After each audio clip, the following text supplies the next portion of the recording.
puji Tuhan kalau kita sudah berada di series kedua ya. Kemarin itu seri pertama Pupu yang bawakan. Jadi sebenarnya memang kita sudah membaginya gitu, sudah membagi makanannya supaya jangan diborong makanannya satu orang lalu satu orang lagi tidak punya apa-apa. Dan ini adalah series yang kedua. Kalau mau kemarin itu kan Pupu mengangkat tentang Tuhan yang kekal dan Tuhan yang kudus gitu kan. Kalau Pupu bilang mengenal Tuhan gitu ya. Mengenal Tuhan itu jangan berdasarkan pengertian kita sendiri. Ataupun kita pikir kita mengenal Tuhan tetapi tidak mengenal Tuhan. Dan yang ketiga bahwa iblis juga tahu loh Tuhan. Nah, lalu dibawakan tentang Tuhan yang kekal dan Tuhan yang kudus. Memang di bulan ini jadi kami membaginya dengan dua konsep ya. Yang pertama itu adalah sifat dan karakter Tuhan itu sendiri gitu. Sifat Tuhan gitulah, lebih ke arah sifat Tuhan. Lalu bagaimana Tuhan menyatakan dirinya, karakternya itu, sifatnya itu kepada hubungannya dengan manusia. Itu kalau Tuhan kehendaki series ketiga dan series keempat.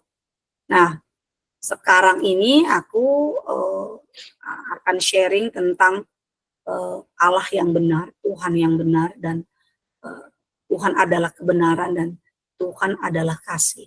Allah adalah kebenaran dan Allah adalah kasih. Menurut aku ini sesuatu, mungkin seperti kata Pupu juga, sangat banyak itu sifat-sifat Tuhan.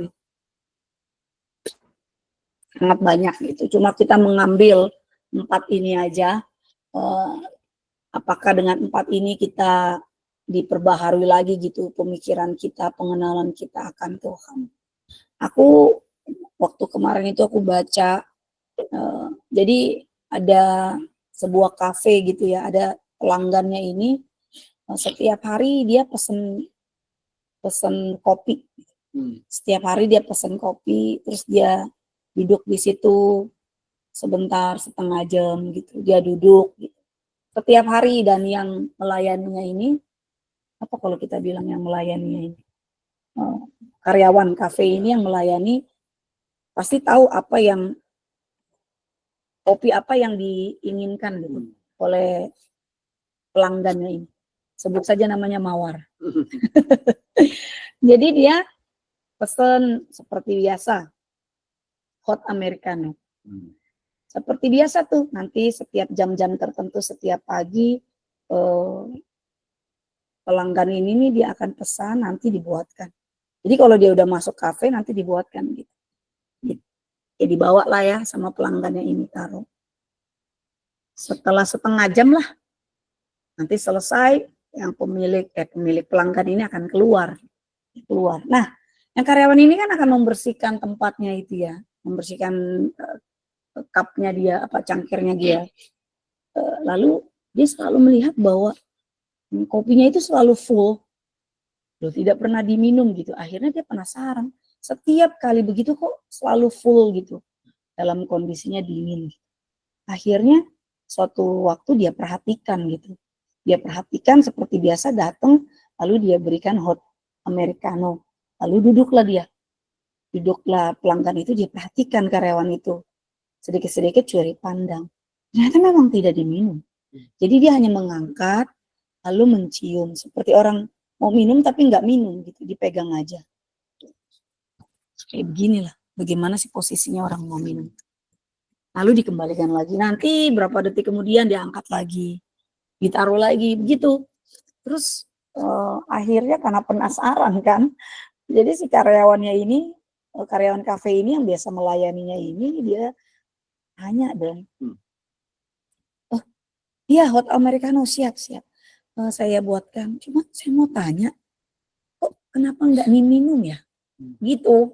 Kenapa selalu full ya? Karena kan saya selalu bereskan gitu ya, kafe kecil lah, tidak terlalu banyak karyawannya. Lalu, oh iya, pelanggannya ini bertanya, iya, memang saya tidak minum kopi. Loh, aku tidak minum kopi, tapi selalu pesan, karena saya suka aroma kopinya. Jadi saya hanya cium aja, lagian saya tidak bisa minum kopi karena perut saya, lambung saya bermasalah. Oh gitu, kenapa? Jadi cuma pesan untuk mencium aroma kopi aja. Iya, saya cuma mencium aroma kopi aja. Lalu itu membuat saya segar gitu. Lalu saya bisa beraktivitas.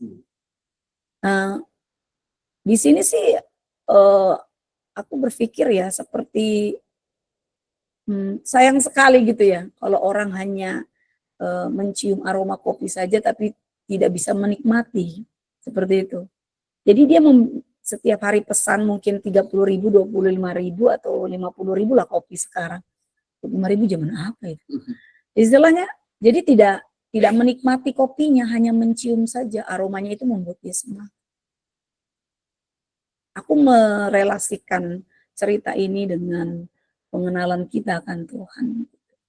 Jangan hanya kenal Yesus itu saja gitu, jangan kenal Allah yang luar biasa itu aja di dalam perjanjian lama yang membebaskan bangsa Israel itu keluar dari Mesir melakukan perbuatan-perbuatan yang amazing gitu di zaman-zaman para tokoh-tokoh kebenaran firman di perjanjian lama dan perjanjian baru gitu. Tapi ayo menjadi orang yang terlibat di dalam kegerakannya Allah, terlibat di dalam pekerjaan-pekerjaannya Allah. Tapi kita harus paham betul bahwa ternyata kopi itu pahit. Kita jangan hanya cium wanginya saja enak gitu. Mungkin kita melihat orang yang diberkati itu rasanya enak gitu. Orang yang ikut Tuhan yang sebelah sana mungkin rumputnya lebih hijau. Tapi pada saat kita mengalami Tuhan, istilahnya, kita hanya melihat aja gitu. Tapi kita tidak pernah dalam gitu di dalam pengenalan akan Tuhan. Saat ini aku kembali lagi menghimbau gitu. Jangan hanya mencium kopinya saja gitu. Tapi yuk nikmati juga gitu kopinya. Dia bilang lambungnya bermasalah. Mungkin saja ada beberapa kopi yang aman di lambung gitu. Asalkan dia mau mencari tahu gitu. Asalkan dia mau research gitu. Bahwasanya tidak semua kopi itu berbahaya buat lambung. Tergantung bagaimana dia roastednya ya, mau dia medium kah atau dia mau dark atau pilihan jenis kopi. Oke lah, kembali lagi ke sini. Jadi ikut terlibat di dalam segala pengenalan akan Allah, ikut lebih lagi gitu, jangan hanya untuk minum kopinya saja. Nah saat ini tadi aku ulang lagi, akulah Tuhan. Mari kita lihat lebih lagi bagaimana Allah adalah benar, Allah adalah kebenaran itu sendiri, dan Allah adalah kasih. Kita mulai dari benar gitu. Karena kita orang Indonesia, jadi mari kita belajar ini kata-kata benar gitu. Ini artinya apa dalam bahasa Indonesia. Kadang kita aja ngomong dengan bahasa yang sama, tapi kita tidak mengerti satu dengan yang lain gitu kan. Bahkan kadang kalau ngomong sama kakak ataupun sama Zack, even we are talking each other itu dengan the same language gitu. Sometimes dia nggak mengerti gitu, ataupun aku tidak mengerti gitu. Tapi ini mari yuk kita belajar dulu dalam bahasa Indonesia sehingga kita mengerti betul apa arti katanya ini. Ya kan, kalau dalam bahasa Indonesia itu benar artinya sesuai dengan kenyataan, sesuai dengan fakta. Kalau yang namanya benar itu harus sesuai dengan kenyataan atau sesuai dengan faktanya. Nah, ada juga di sini ditulis bahwa kalau yang nama benar itu ya tepat. Ya tidak salah. Kalau salah itu namanya tidak benar. Ya ini kita sudah mengerti lah. Sudah paham betul bahwa sesuatu yang benar itu sesuatu yang sama dengan kenyataan. Gitu kan. Pada saat seseorang dipanggil untuk menjadi saksi di pengadilan, dia harus menyatakan kebenaran. Apa yang dia alami sesuai dengan faktanya gitu. Tidak boleh dia memberikan informasi yang salah. Berarti kan itu kalau dia memberikan informasi yang salah, dia juga kan harus saat memberikan informasi itu kan dia disumpah gitu kan. Berarti harus memberikan informasi yang tepat gitu sebagai sebuah kesaksian. Nah, ada beberapa Dita, Stefa ataupun Siska yang mungkin nanti Siska Stefa itu yang nantinya akan belajar tentang filsafat. Dita mungkin sudah mendahulunya seperti Plato dan Aristoteles ya, yaitu berbicara tentang kebenaran yang mutlak gitu. Nah, kalau ini yang aku tulis kebenaran itu adalah mutlak, sesungguhnya dia itu tidak bergantung kepada pandangan manusia gitu, budaya dan lainnya. Maksudnya begini, kalau orang itu mencuri itu adalah suatu kesalahan, itu kebenaran mutlak ya, sebuah tindakan yang melanggar hukum. Jadi pandangan manusia, budaya dan lainnya itu tidak ada pengaruhnya gitu. Itu adalah sebuah tindakan yang melanggar hukum. Terus ia berlaku untuk semua orang di segala tempat pada semua waktu. Maksudnya itu kebenaran itu mutlak. Ya di Bangkok itu mencuri itu ya tidak boleh ada pelanggaran hukum. Ya di Jakarta juga. Ya mungkin juga di Amerika atau mungkin juga di Inggris. Itu kebenaran yang mutlak dan tidak berubah oleh opini manusia atau tren zaman. Maksudnya tidak berubah berarti dia akan tetap seperti itu selamanya. Jangan di generasi si kakak mencuri itu adalah sah-sah aja, orang tidak bisa makan ya orang mencuri. Tidak seperti itu. Itu kebenaran yang mutlak gitu. Tapi si Plato sama si Aristoteles itu juga mengungkapkan yang sama. Kebenaran yang mutlak itu adalah kebenaran yang tidak dapat diganggu gugat. Contohnya 2 tambah 2 itu sama dengan 4. Itu sudah mutlak dari zaman dulu lah ya, generasi-generasi kita. Itu 2 tambah 2 sama dengan 4. Tapi kebalikan dari kebenaran adalah mutlak adalah yang namanya relativisme. Menurut pemikiran orang, menurut 2 tambah 2 sama dengan 4. Ya kan? Itu menurut aku sih itu bukan sebuah kebenaran, tetapi opini gitu loh, lebih kepada opini. Itu yang aku mau bilang bahwa kebenaran itu adalah mutlak. Nah, ini adalah prinsip yang dimana dunia itu melakukan hal ini gitu. Walaupun dalam kenyataannya kebenaran itu tidak mutlak di dalam dunia dengan segala aplikasinya ya. Nah, dunia yang semakin hari semakin jahat, kebenaran itu tidak mutlak. Kebenaran itu adalah relativisme. Itu kalau di dalam dunia menurut aku sekarang. Karena orang yang korupsi saja istilahnya bisa bebas gitu.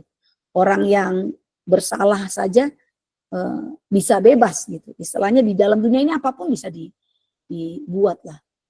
Tapi ada satu pribadi yaitu Allah sendiri yang dia adalah kebenaran dari dahulu, sekarang, bahkan selamanya. Allah adalah kebenaran. Dan kalau dibilang kebenaran bagi Allah itu, kebenaran itu adalah mutlak karena dia pribadinya sendiri itu adalah benar. Allah adalah kebenaran. Sini kita buka dari Yohanes 14 ayat 6. Nanti kalau suaraku nggak jelas atau signalku jelek, tolong bersuara ya, soalnya aku nggak bisa lihat sharing screen. Di Yohanes 14 ayat 6 ini, kata Yesus kepadanya, akulah jalan dan kebenaran dan hidup.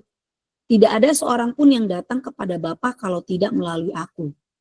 Sekali lagi kata Yesus kepadanya, akulah jalan dan kebenaran dan hidup. Tidak ada seorang pun yang datang kepada Bapa kalau tidak melalui aku. Ini bukannya sesuatu yang berkata seperti ini. Mari aku akan menunjukkan engkau kepada jalan, kepada kebenaran dan hidup, menunjukkan gitu. Tidak, tapi ini adalah sebuah, Allah adalah kebenaran. Ulang lagi ya. Jadi ini bukannya Yesus bukannya bilang, hei mari aku akan menunjukkan engkau jalan dan kebenaran dan hidup. Tidak seperti itu. Tetapi itu lebih ke arah di mana Allah sendiri menyatakan dirinya bahwa dia adalah kebenaran. Menyatakan gitu ya. Akulah kebenaran. Jadi bukan sebuah kata bukan sebuah kata menunjukkan bahwa ayo aku tunjukkan aku mau kebenaran yang mana gitu. Tidak, dia sendiri adalah kebenaran. Akulah jalan dan kebenaran dan pernyataan gitu. Bukan sekedar hanya informasi tapi menyatakan bahwa dirinya kayak semacam inilah ya. Kalau di dalam akte kelahiran kan itu tertera menyatakan bahwa Daniel Vender Kalepartono itulah adalah anak dari Sabto Hartono dan Melani Patinama. Itu adalah sebuah pernyataan legal gitu ya, yang disahkan oleh negara. Gitu. Ini Allah sendiri yang menciptakan dunia berkata bahwa dunia dan segala isinya aku adalah kebenaran pernyataan. Kebenaran mutlak itu adalah Allah. Dan itu semua bukan saja Allah hanya menyatakan, tetapi dia menulis bahwa aku ini adalah kebenaran dan perkataanku adalah benar. Perkataannya itu adalah firman-Nya. Mazmur 119 ayat 160. Ini enggak apa-apa nih ke aku. Kalau begini harus maju. Oh. Mazmur 119 ayat 160. Kalau aku sih sudah tulis di bagian A ya.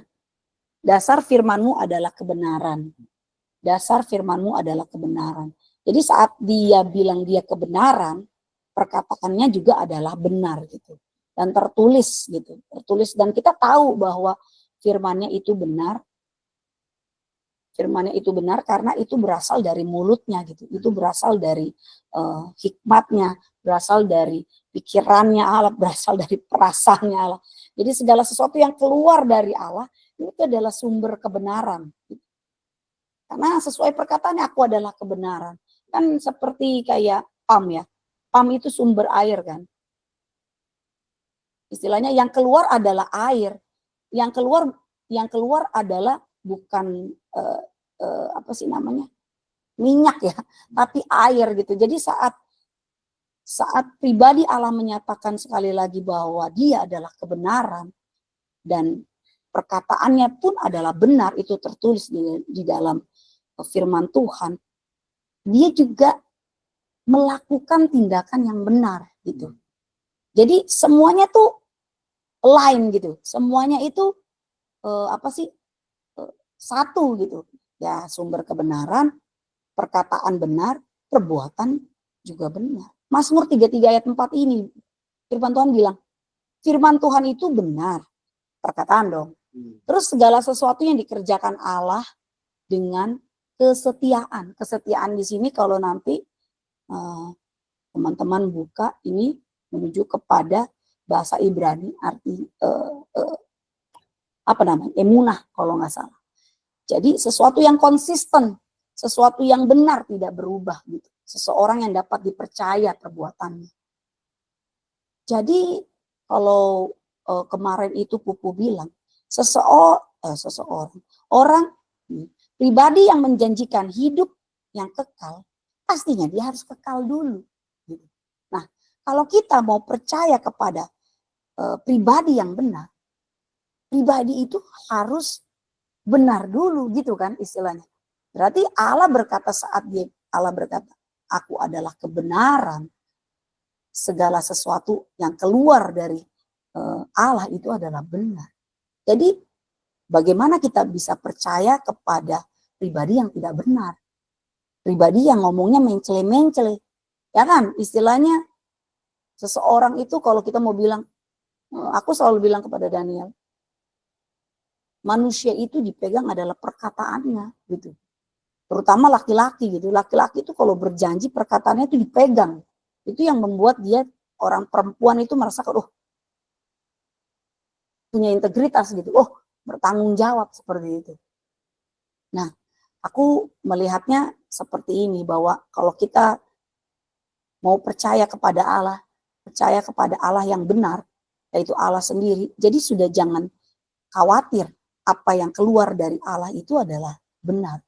Firman-Nya benar, tindakannya meresponi segala segala perkataannya, segala kebenarannya, semuanya align gitu. Itu yang aku ambil gitu ya. Dan ada beberapa poin lagi sebenarnya yang memberkati aku gitu. Kasih tahu kalau sudah oke.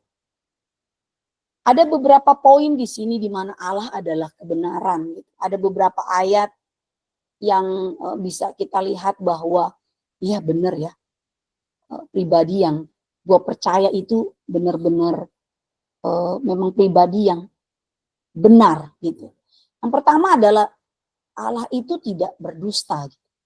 Kalau kita tahu bahwa Bapa segala dusta dari awal mula zaman sampai pada sekarang adalah iblis. Gitu. Nah, Allah kita bukan Allah yang pendusta, dia Allah yang berjanji dan Allah yang menepati. Itu kan kita yang sering dengar dulu kan. Dia Allah yang berjanji, dia Allah yang menepati. Walaupun sebagian orang menganggap dia lalai menepati janjinya, tapi dia tidak lalai. Ada tuh di perjanjian baru ya. Aku selalu ingat kata-katanya, tapi aku lupa ayatnya. Bagi orang dia melakukan kelalaian, bagi sebagian orang, tapi tidak, dia menepatinya sesuai dengan waktunya. Jadi dia bukan pendusta. Apapun yang keluar dari mulutnya atau kebenaran firman-Nya itu dia tepati. Sama seperti janji-janjinya kepada Abraham. Abraham tidak melihat. Tapi kita sekarang sebagai anak-anak rohaninya Abraham, kita melihat bagaimana Allah menepati janjinya. Itu sih aku merasakan bahwa perbedaan perbedaan Allah dengan iblis itu sangat-sangat jelas. Gitu. Iblis bisa memenuhi janjinya, tetapi iblis memiliki motif gitu. Namanya orang pendusta gitu ya. Dia berjanji, dia juga bisa menepati, tapi memiliki motif. Gitu. Tapi Allah itu tidak ada motif sama sekali karena dia udah benar saat dia memperkatakan sesuatu dan itu akan align dengan tindakannya. Jadi camkan di sini bahwa dia bukan pendusta. Jadi kalau saat ini firman Tuhan bilang bahwa marilah kepadaku semua yang letih lesu dan berbeban berat gitu. Lalu kita datang kepada Yesus, lalu kita melayani Yesus, lalu kita mendapatkan kita burn out dalam setiap pekerjaan Kristus gitu. Terus kita berkata, katamu Tuhan, kau bilang marilah kepadaku semua yang letih lesu dan berbeban berat. Aku masih burn out. Menurut aku, dalam konteksnya di sini mungkin berbeda-beda. Di dalam Tuhan pasti selalu ada damai sejahtera. Burn out itu pun pasti dihadapi oleh seluruh manusia. Beberapa devotion kemarin, aku selalu bilang bahwa anak-anak Tuhan itu tidak kebal dengan yang namanya burnout, tidak kebal dengan namanya masalah dunia. Tapi janji Tuhan, aku akan menyertai. Saat kita datang kepada Yesus, lega walaupun burnout, Mas. Jadi di sini harus camkan bahwa janji Tuhan itu penyertaan, itu bukan sesuatu solusi yang selalu kita pikirkan itu jawabannya gitu. Maksudnya adalah saat Tuhan berjanji, dia menepati, dia menepatinya bukan dengan seperti apa yang kita mau dan kita pikirkan gitu, tapi sesuai dengan kebenarannya dia. Kebenarannya Allah itu kan luas sekali kan, kita tidak bisa terselami gitu. Jadi kita hanya pegang saja janjinya bahwa Allah bukanlah manusia sehingga ia berdusta, bukan anak manusia sehingga menyesal. Masakan ia berfirman dan tidak melakukannya, atau berbicara dan tidak menepatinya. Ini yang kita ambil. Yang kedua, Allah itu fair. Orang yang benar itu dia selalu fair dan adil. Aku selalu bilang, ini selalu aku tanamkan bahwa Allah sangat-sangat fair. Ini gak usah jauh-jauh saat apapun keputusan yang kita ambil, bukannya kita menerima konsekuensinya ya. Tetapi Allah itu menurut aku dia tidak curang gitu. Dia memperlihatkan segala sesuatunya kepada kita. Mungkin kita saja yang seringkali acuh tak acuh gitu. Seringkali bisa lah gua. Contoh saja dalam memilih pasangan. Itu adalah sesuatu yang saat kita memilih seseorang itu Allah akan membukakannya. Waktu Pupu milih aku, Pupu ini jawab langsung ya, ini direkam loh, Po. Sure. Ya, Pupu ya, ini direkam. Pupu jangan ke aku doang, orang kan nggak kelihatan muka Pupu loh. Bisa, ini kan Pupu hanya di sini doang. Oh, gitu. Iya, jadi saat Pupu milih aku, kelihatan nggak, Pu? Sifat-sifat aku Allah bukain nggak? Allah bukain kan? Ya kalau di awal pasti kan belum tahu kan. Iya, Tapi tapi setelah perjalanan kan, sebelum memutuskan menikah kan, Iya. pasti dibukakan kan, Iya, dibukakan ini itu kan. Nah, aku pun seperti itu gitu. Aku dibukakan semuanya tentang tubuh gitu. Jadi menurut aku ya se-fair itu Allah kepada kehidupan kita gitu. Pekerjaannya itu sempurna, segala jalannya adil, dia setia dan tidak ada kecurangan. Kalau orang yang mau istilahnya kalau Allah ini pribadi yang tipu-tipu ya, istilahnya gitu, dia bisa aja tipu-tipu pada kita semua gitu, semuanya kita binasa. Ya. Tapi karena dia sifatnya benar, jadi tidak ada sebuah kecurangan di dalam pribadinya yang menyatakan dia itu sebagai Allah. Ya. Jadi harus pegang teguh bahwa Allah se-fair itu. Jangan pernah bilang Allah nggak adil. Dia diberkati, saya tidak diberkati. Tuh lihat kembali kehidupan kita. Dan soal berkat itu urusannya Allah. Gitu. Jadi aku merasa bahwa Allah yang fair ini tuh sangat relevan dalam kehidupan kita. Bukan soal konsekuensi ya, itu kan setelah kita mengambil keputusan. Tapi sebelum kita mengambil keputusan, orang yang bergaul karib dengan Allah, Allah akan nyatakan segala sesuatunya apakah itu benar kita ambil keputusan ini atau enggak. Yang ketiga adalah firman-Nya benar dan tidak menyesatkan. Jadi kalau pendusta itu iblis, dia setiap perkataan yang dikeluarkan adalah perkataan yang menyesatkan.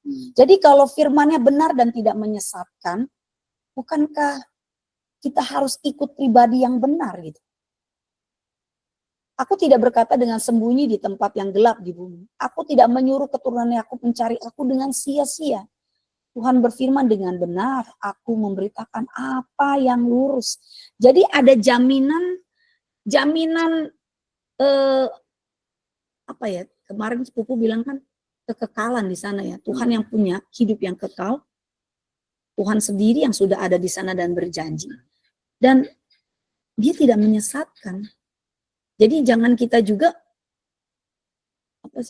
sesat gitu. Jangan kita sesat karena dia tidak menyesatkan, jangan kita sesat. Firman Tuhan bilang kan. Jadi ya firman-Nya itu benar dan tidak menyesatkan. Jadi kalau kita ikut kebenarannya, kita bilang kita menyembah Allah ya ikut firman-Nya lah. Karena firman-Nya itu kita tahu dia mau ngomong apa. Kebenaran apa yang dia mau bukakan buat kita. Jadi tidak menyesatkan. Yang keempat, kebenaran itu selalu berpasangan dengan kasih atau kebaikan. Nah, aku selalu bilang sama teman-teman Nepes di sini, sama Siska dan teman-teman Nepes, ya, yang baik belum tentu benar, yang benar pasti baik, gitu. Nah, dia benar dan itu berpasangan dengan kebaikannya, berpasangan dengan kasihnya. Jadi kalau di sini Mazmur 100 ayat 5 bilang sebab Tuhan itu baik, kasih setianya untuk selama-lamanya dan kesetiaannya tetap turun-temurun. Di sini dilihat bahwa kasih setianya. Nah, setia ini merujuk kepada bahasa Ibrani-nya emut. Artinya dia tidak berubah. Selama-lamanya kekal, dia tidak berubah.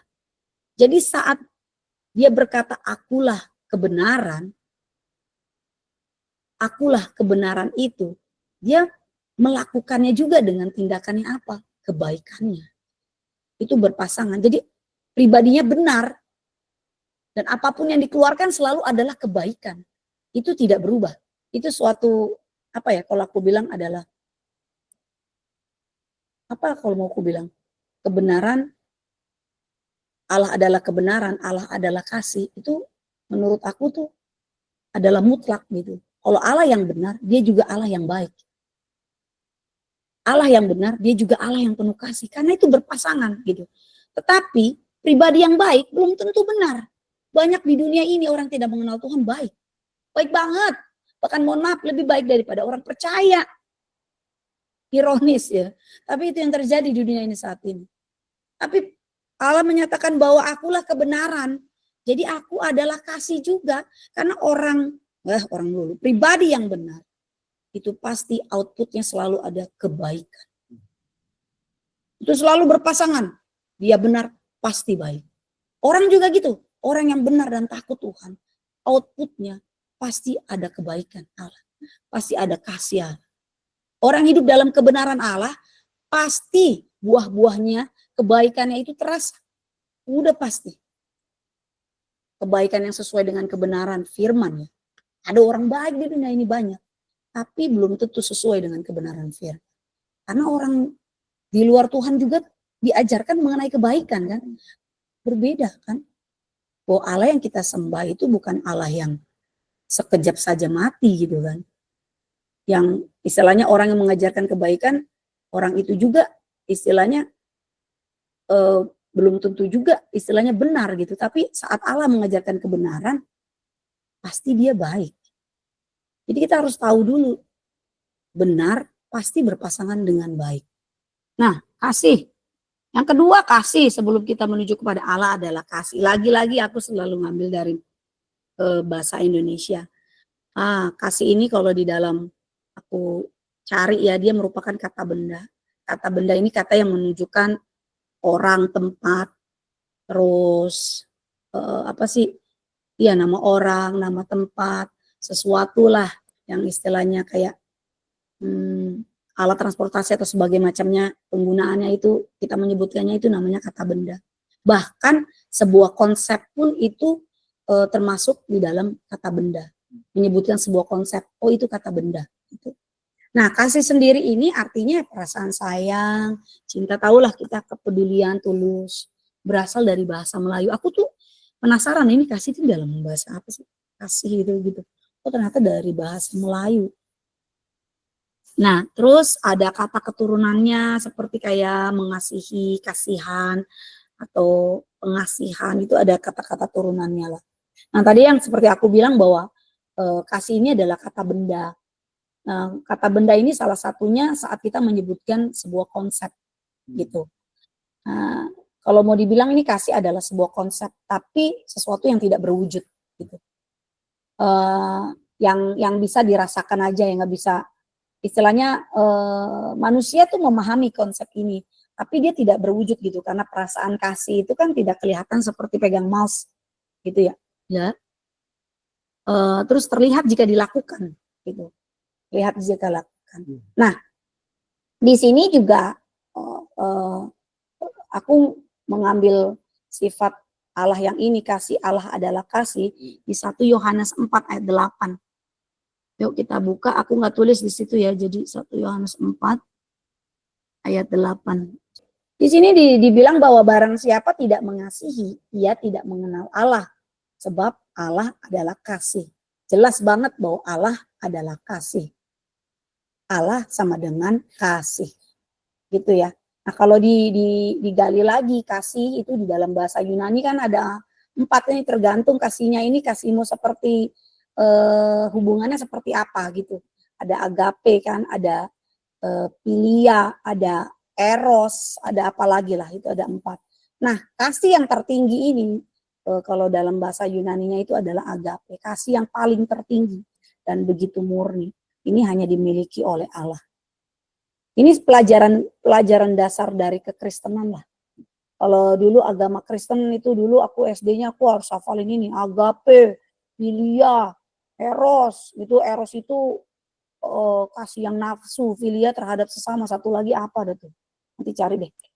Nah, seperti apa agape itu? Ini karena kasih ini hanya dimiliki oleh Allah. Jadi kalau aku selalu bilang kepada rekan-rekan teman-teman nepes ya.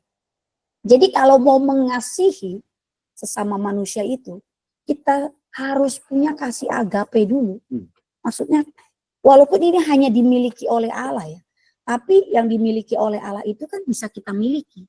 Jadi kita harus mengalami kasih agape dulu gitu. Baru bisa kita mengasihi sesama kita, karena kan salib itu nyata lah ya. Kasih kepada Allah dulu, kasih kepada sesama. Nah, ini seperti apa agape itu ya? Seperti kita sudah tahu lah bahwa Allah mengasihi kita itu dengan unconditional love. Tanpa syarat, Yohanes 3 ayat 16. Karena begitu besar kasih Allah akan dunia ini, sehingga dia mengaruniakan anak yang tunggal, dan lain sebagainya. Jadi pada saat dia mengasihi itu, dia tidak melihat latar belakang. Oke, kita udah pernah tahu ya. Dia tidak melihat ras.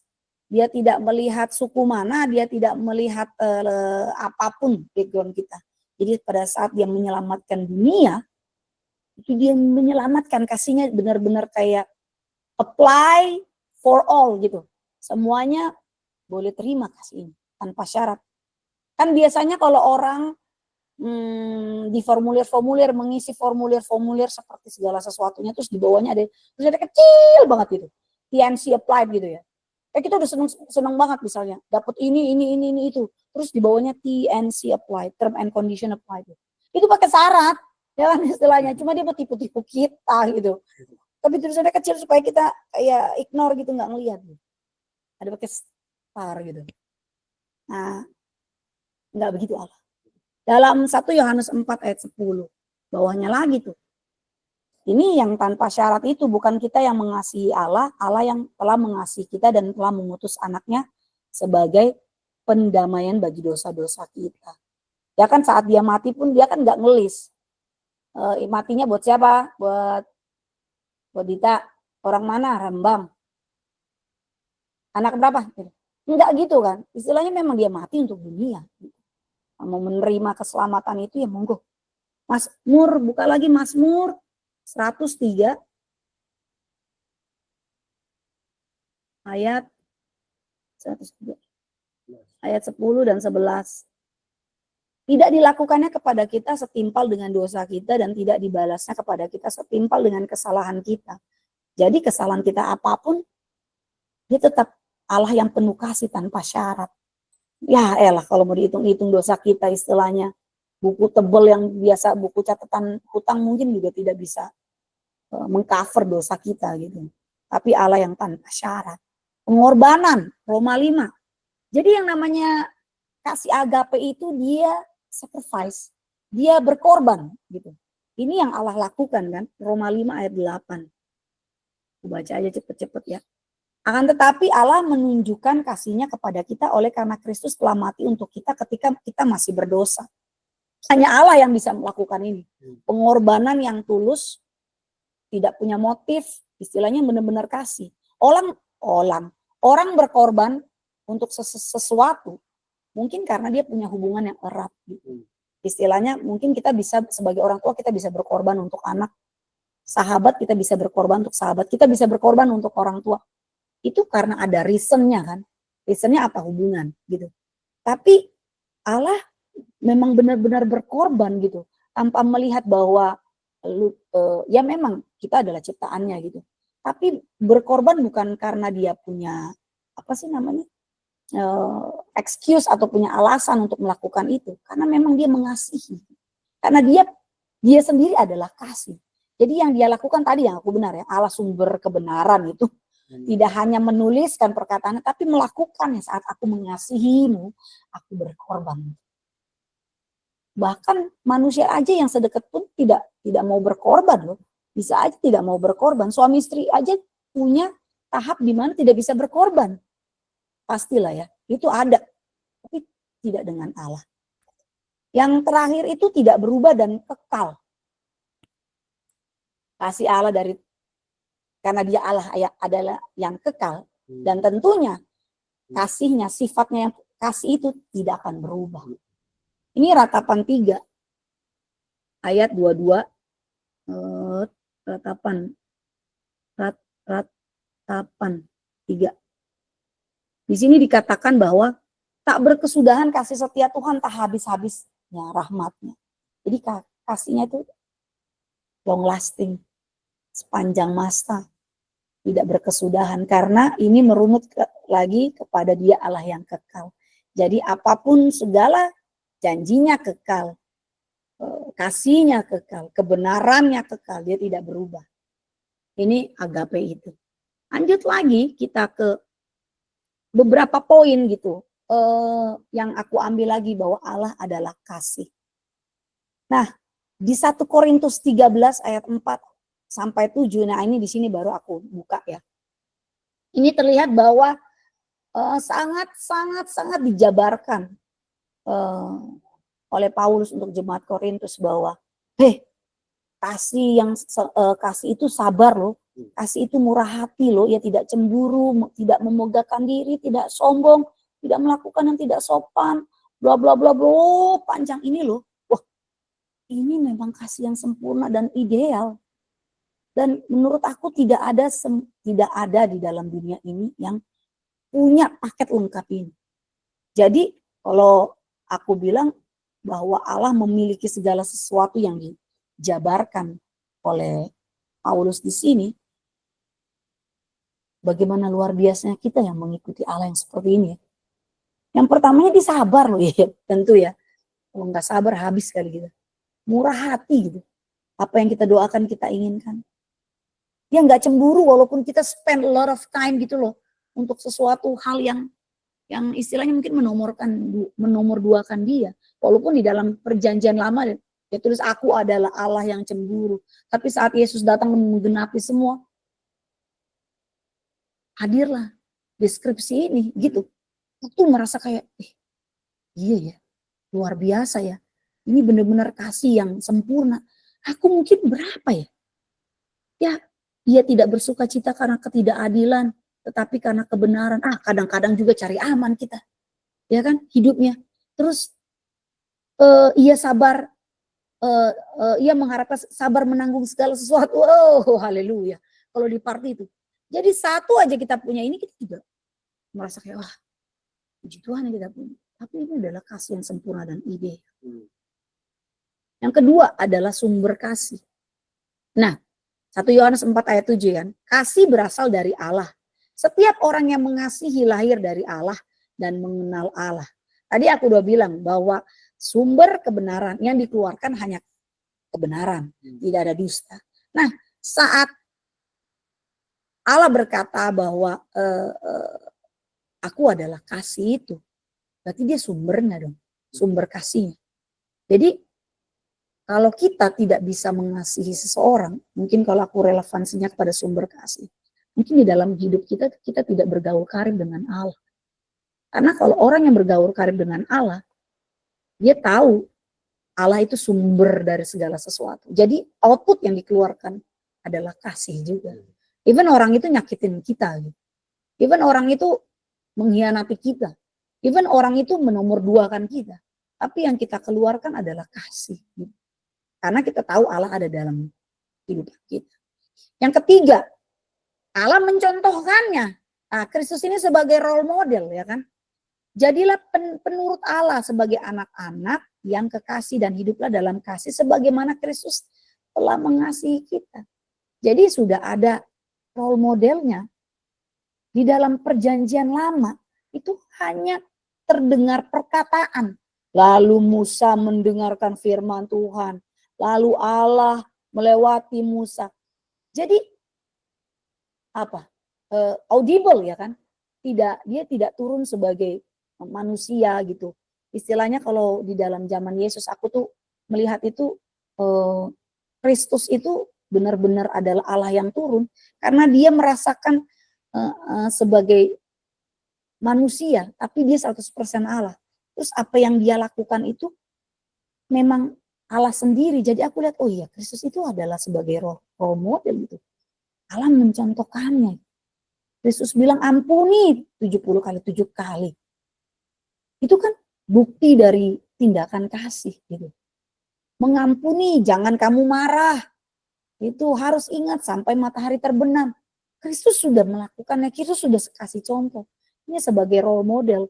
Jadi kalau kita bilang bahwa kita adalah pengikut Kristus, jadi kita juga harus berbuah-buah kasih. Karena dia sendiri adalah kasih. Dan yang terakhir, ini kriteria ideal seorang pengantin. Kalau aku mau bilang, ini adalah kriteria ideal. Kalau kalian cari pasangan, cari yang begini. Cari yang begini. Karena kenapa? Di sini dibilang, hai suami kasihilah istrimu sebagaimana Kristus telah mengasihi jemaat dan telah menyerahkan dirinya untuk dia. Yang cari pasangan, carilah seperti ini. Kalau salah satu, misalnya yang gak semuanya bisa kita dapatkan kan. Gak semuanya kayak Pupu itu ada sabarnya, ada murah hatinya, gak cemburu, gak memegahkan diri. Enggak, tapi kiblatnya tuh harus ini. kiblatnya tuh harus, apa kita ngomong kiblat lagi. Fokusnya tuh harus yang ini gitu. Kriterianya harus ada di sini. Karena Kristus mencontohkan, nih, gue mempelai pria. Kayak begini ya. Gitu. Nah, kita sebagai mempelai wanita harus juga kan, makanya kita hidup kan semakin diubahkan sama seperti mempelai pria kan. Berarti kita juga hidupnya harus seperti Kristus. Jadi jangan hanya cari pasangan yang modelnya seperti yang role model kita kayak Kristus gitu ya, ada di sini. Tapi kita juga harus menjadi sama dengan mempelai pria, yaitu Kristus. Ini kriteria ideal seorang pengantin. Menurut aku kriteria ideal kalau menurut aku di sini bisa tulis sebagai calon pasangan kita nantinya. Aku memang sengaja ngambil ini karena aku pikir banyak list yang kita taruh gitu ya. Takut Tuhan, pelayanan, terus baik, terus apa segala sesuatu gitu. Kayaknya panjang gitu. Ya boleh, masalah. Tapi coba lihat di sini, role model kita tuh Kristus. Jadi kita tuh harus sama seperti Kristus. Kita pun harus cari orang yang punya visi mau sama seperti Kristus. Kalau misalnya kita doang mau sama seperti Kristus, pasangan kita nggak mau, oh gimana? Itu yang aku mau bilang selalu karena yang baru menikah kan mungkin aku sama Pupu dan Yuli gitu di sini.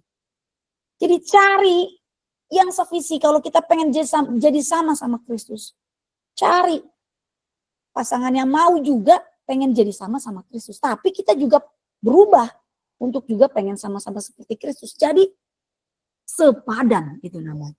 Ini aku bilang di sini, ini kriteria ideal seorang pengantin. Walaupun kita tidak sempurna, tapi kita belajar untuk menjadi seperti Kristus. Oke. Saya akhiri kebenaran firman Tuhan. Ada 2 hal saat ini yang kita sudah bahas. Allah adalah kebenaran dan Allah adalah kasih. Ingat, kebenaran dan kasih itu selalu berpasangan. Ya kan? Yang benar selalu baik, tapi yang baik belum tentu benar. Tapi saat pribadi itu sudah berkata aku adalah kebenaran, pastinya pribadi itu adalah kasih. Jadi demikian firman Tuhan pada hari ini.